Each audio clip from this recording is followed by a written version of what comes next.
Méditons avec le pasteur Ertis. Méditons avec le pasteur Ertis. Lundi, le 16 décembre 2019, nous méditons selon le programme de la Ligue pour la lecture de la Bible. 2 Timothée 2, 1 à 7. Le lecteur a prévu quelques questions telles que: y a-t-il un exemple à suivre ou ne pas suivre? Y a-t-il un ordre auquel obéir? Et chaque jour, quel verset m'interpelle le plus? Paul parle ici du serviteur fidèle. Nous allons prier. Seigneur, nous te remercions pour ce temps que tu nous donnes de méditer ta parole. Nous avons besoin d'être remplis du Saint-Esprit pour comprendre et appliquer ce que nous sommes en train d'étudier en ce moment. Au nom de Jésus. Amen. Shalom, bien-aimés. Nous allons commencer au premier verset.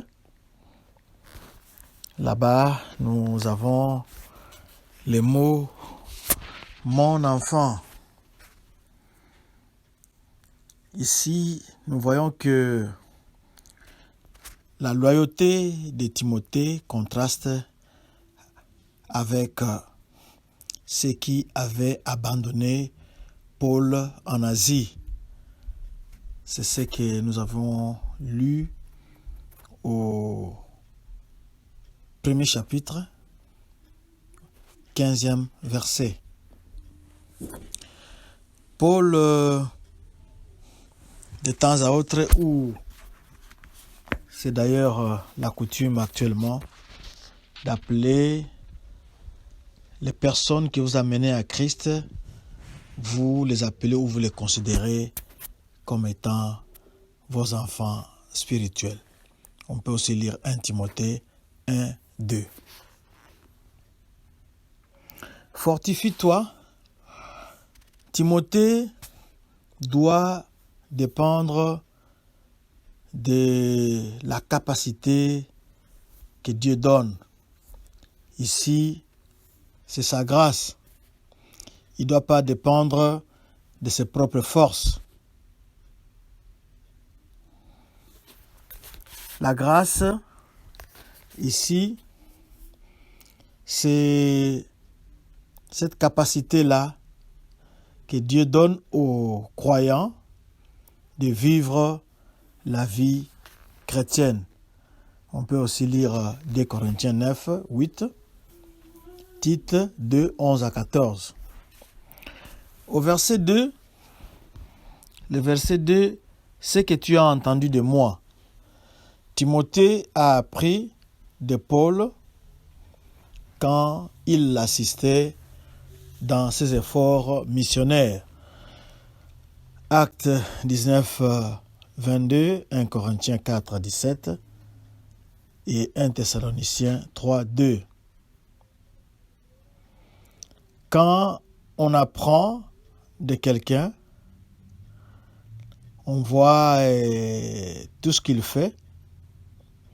Et Timothée certainement a vu comment Paul avait enduré pour répandre la bonne nouvelle. Paul instruit Timothée de communiquer, de transmettre ses leçons à d'autres. Il dit: confie-les à des hommes fidèles. Il doit à son tour les transmettre. Qu'est-ce qu'il va transmettre? Il va transmettre les choses, les leçons qu'il a apprises de l'apôtre Paul. Timothée doit maintenant transmettre ces leçons-là à d'autres. Et c'est ce que on appelle en évangélisation la multiplication spirituelle. Vous avez appris, vous transmettez à 2-3 personnes. Ces personnes, à leur tour, vont transmettre à d'autres et ainsi de suite. C'est ça qui va faire que la bonne nouvelle va se répandre rapidement et ça se multiplie. Les gens sont en train d'apprendre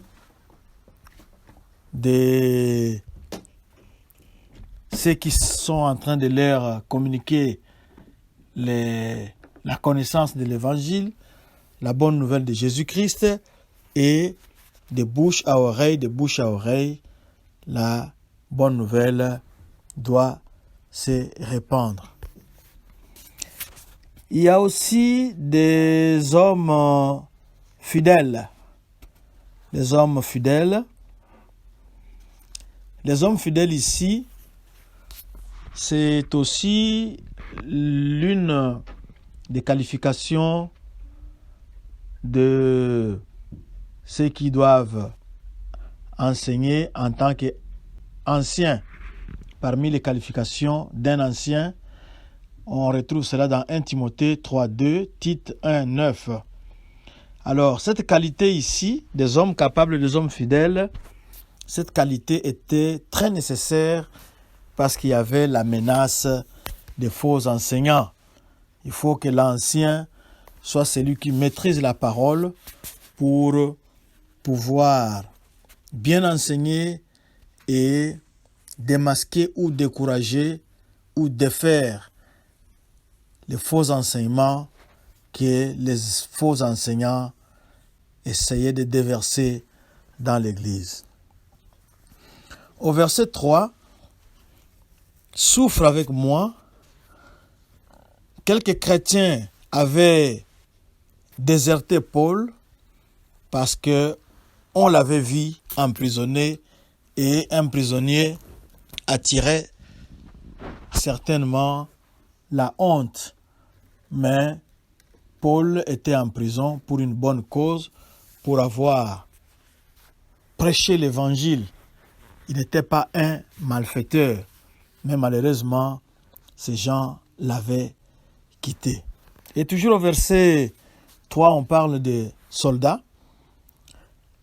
Les soldats romains reconnaissaient l'autorité de leur commandant. On peut lire Luc 7.8.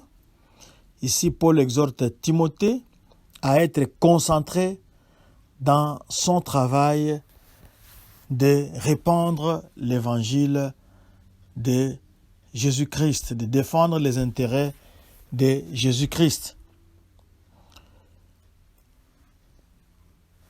Et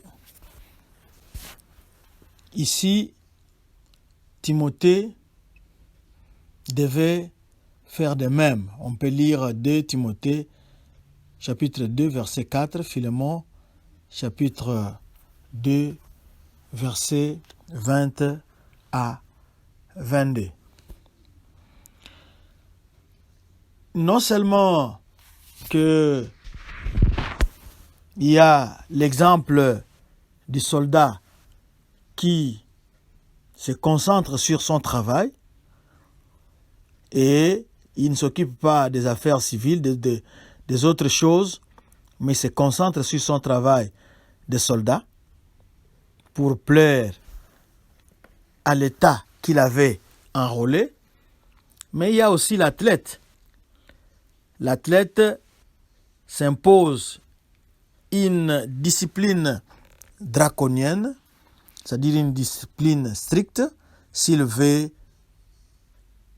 remporter la coupe. Il maîtrise son corps, il lui impose des choses que le commun des mortels ne fait pas, juste pour remporter la coupe.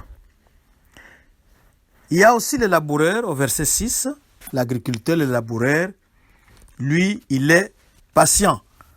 Il fait un travail dur, mais il doit être patient parce que les résultats ne sont pas attendus le lendemain du travail, mais ça peut prendre des semaines, ça peut prendre des mois avant qu'il ne récolte le fruit.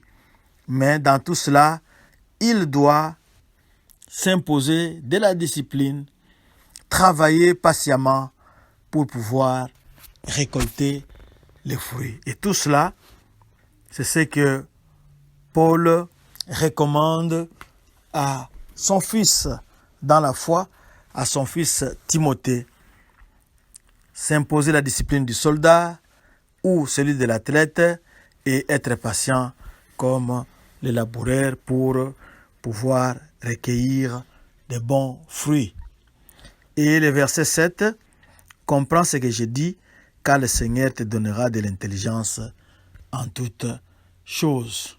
C'est-à-dire que Paul recommande à Timothée de dépendre de Dieu qui doit lui donner l'intelligence de comprendre ce que Paul est en train de lui enseigner au travers de cette lettre, de dépendre de Dieu pour pouvoir saisir qu'est-ce que Paul essaye de lui communiquer au travers de ces métaphores, la métaphore du soldat, de l'agriculteur ou de l'athlète, pour que Timothée puisse comprendre quelle est la pensée de Dieu cachée au travers de ces images. C'est la fin pour aujourd'hui. Ce n'est pas facile d'être un serviteur fidèle, mais si on s'en tient à une discipline stricte et on cherche à enseigner à d'autres ce qu'on a appris de son mentor, ce qu'on a appris de son encadreur, on sera certainement un évangéliste, un prédicateur, on sera un serviteur fidèle. Que Dieu vous bénisse, nous allons prier. Seigneur, donne-nous la discipline du soldat ou du sportif, mais donne-nous aussi la patience de l'agriculteur et grâce à ton esprit, permets-nous, de trouver ces hommes fidèles à qui nous pouvons confier la tâche de faire des disciples, parce que nous devons nous multiplier. Toi, tu es le Dieu de la croissance. Nous devons, coûte que coûte, nous multiplier, ne pas garder les bons dépôts que nos encadreurs nous ont donnés, mais nous devons nous reproduire, nous devons faire des disciples, faire avancer ton royaume, comme dans une course de relais. Nous devons transmettre les relais à d'autres et ne pas les garder pour nous seuls. Ceci est capable, ceci est possible plutôt quand le Saint-Esprit nous donne ses capacités. Au nom de Jésus, nous t'avons prié. Amen. Pour retrouver cette méditation, consultez notre page Facebook Doxa Deo Lushi ou bien allez à notre chaîne YouTube ou notre adresse Twitter Église Doxa Deo Lubumbashi. Vous pouvez aussi visiter notre site web, notre site internet www.églisedoxadeo.com. Que Dieu vous bénisse. Shalom.